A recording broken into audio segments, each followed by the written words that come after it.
if you can give us some information about the museum from now on. Well, this was dedicated February 1990, and we brought here Elie Wiesel to give the dedication speech. And I understand he's born in Romania. Yeah. And they're very proud of him. And all of the stone here is Jerusalem stone. All the stones are from Jerusalem? Everything you see is Jerusalem stone.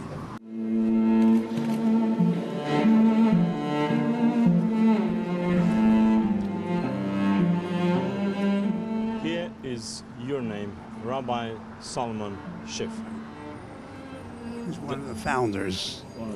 Right. I created this memorial. A few words about this hand and the meaning.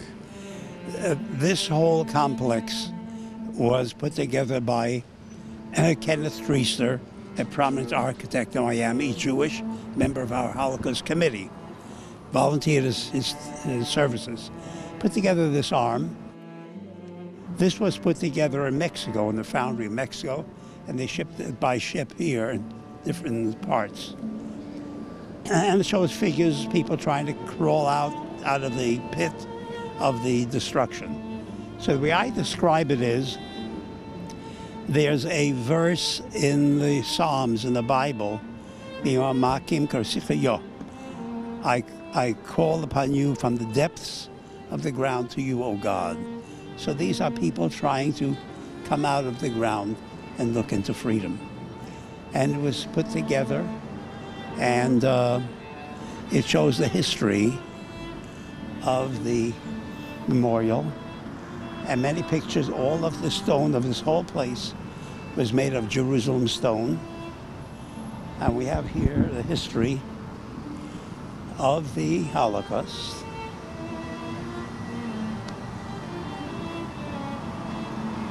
And it shows how long the Jews lived in different countries involved in the Holocaust. And here shows how many Jews were killed in the Holocaust in different countries. Yeah. Romania. Right. 1,800 years Jews lived there. Yeah. And here's Romania, 40,000. 40,000. Right. And all of these pictures came from Yad Vashem in Jerusalem. Yeah.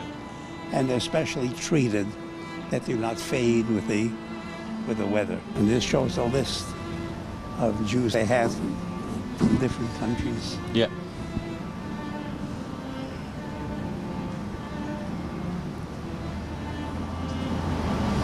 Romanian ambassador, 342.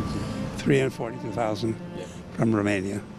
What is your feeling when you are coming here after all these years, and of course you are one of the founders, but all the time we are looking to these awful things that happen to your people? I feel it's a mystery that no one could ever understand. Why the people were selected for no other reason except for their faith to annihilate them just doesn't make any sense or any logic. I tell a story. An American went to Africa for vacation. He was captured by a cannibal chief. You know, the cannibals who they are, they eat people. Yeah. You know, so he has a big pot of water preparing his dinner. This guy is tied up, ready to prepare for the dinner. So the man says to the cannibal chief, I know there's nothing I can do, my life is over, but maybe you can answer one curiosity. He says, what is it? I see you speak a perfect English. Where did you learn to speak a perfect English? He said, oh, I studied in Oxford University. You studied in Oxford University, didn't you learn anything about civilization? He said, oh yes, I learned to use a knife and fork. When I tell this story, I say the German people were very civilized, but the only thing they learned about civilization was to use a knife and fork and poison gas. So that's the message here. We have to show people what human beings are capable of doing. So we shouldn't think, oh, nobody could do that. Human beings did this. And if we understand the message, we'll work hard to make sure that no human being ever does this again. Originally, you see the names on the wall of all the death camps, concentration camps. Those names were on the ground. The idea was at a certain time during the day, the sun shines through these openings on these names. Well, we came here to start a tour before we opened it, to do a walkthrough. One of the ladies, Dr. Helen Fagan, who wrote all those words, she was a Holocaust survivor and taught Holocaust studies at the University of Miami. She froze here, she couldn't walk. I said, what's the matter? She said, you're walking on graves. I said, this is not graves, these are names. To her, this was graves. So we decided we're not going to take it to a vote. She feels that way, to change it. So we took the names, put them up there. So originally, on the wall that we're going to see, the other half of the wall we didn't see yet, was made to put on names of the victims. We soon filled up the whole wall, so we started to put names here all around. Eventually, this will be filled up.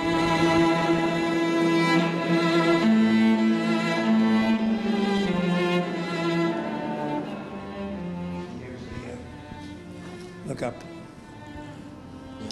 So we have Civil Liberties Union, it's an organization. They try to keep separation of church and state, not to have religious objects in public property. This belongs to the city.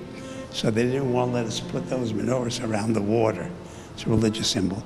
They didn't want us to use the Jewish star, which is a religious symbol. I said, put the word Judah, Jew, which was what the Jews wore. Yeah. So it's not a religious symbol, it's a historical symbol. So we're able to put that up here. Yeah. It was difficult to raise all the money and to do the museum. The names of the original committee, each one, except two, contributed $150,000. The two was myself, I'm the rabbi, and the other was this college, the Holocaust Studies. But the others gave $150,000.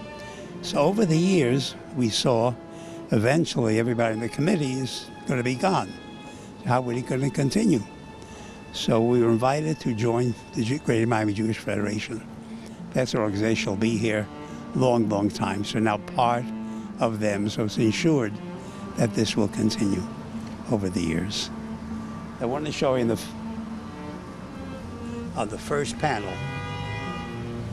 See this? Yeah. Schiff. See the Solomon Schiff? Yeah. That's my Hebrew name. Yeah. Which means I could have been here instead of him. Yeah.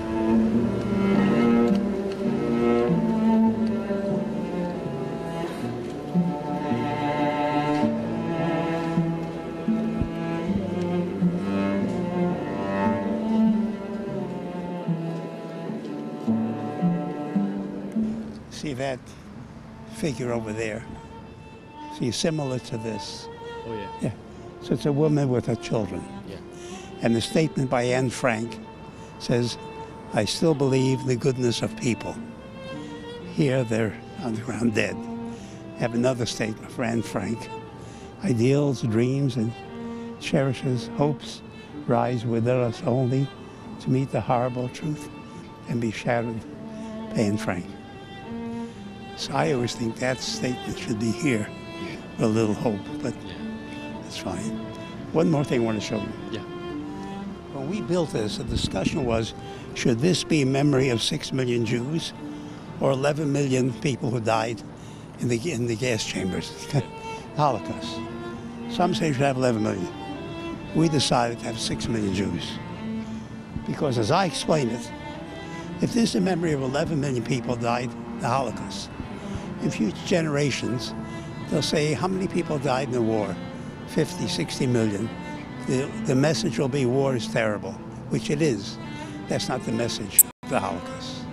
the Shoah, which take a people that's no different for any reason except their faith, their religion, to be destroyed. That's the message. Whether it's Jews, whether it's blacks, whether it's Muslims, to destroy a whole people. For that's the message we have to keep teaching. Rabbi, standing here in front of this place with powerful memory, what kind of message the people should have from you? What kind of things should be in their minds after this show regarding the suffering of the Jewish people, the things that we cannot forget, never ever, and even for the Romanian people who can receive from you today a powerful message? We have to remember all of us are God's children. Each person has his or her own right to dignity, respect, and to live as equal to others. This is a message for all Romanians and for people all over the world. Treat one another with the same dignity and same respect you would have them treat you. Don't look for weaknesses in people and capitalize on them. Look at the goodness within people and capitalize on that. Don't tear down people. Lift up people. Say nice things. Encourage them to be part of the community. When we do that, all people will be able to enjoy life to its fullest. And we hope and pray that day will come soon. Thank you very much. You're welcome.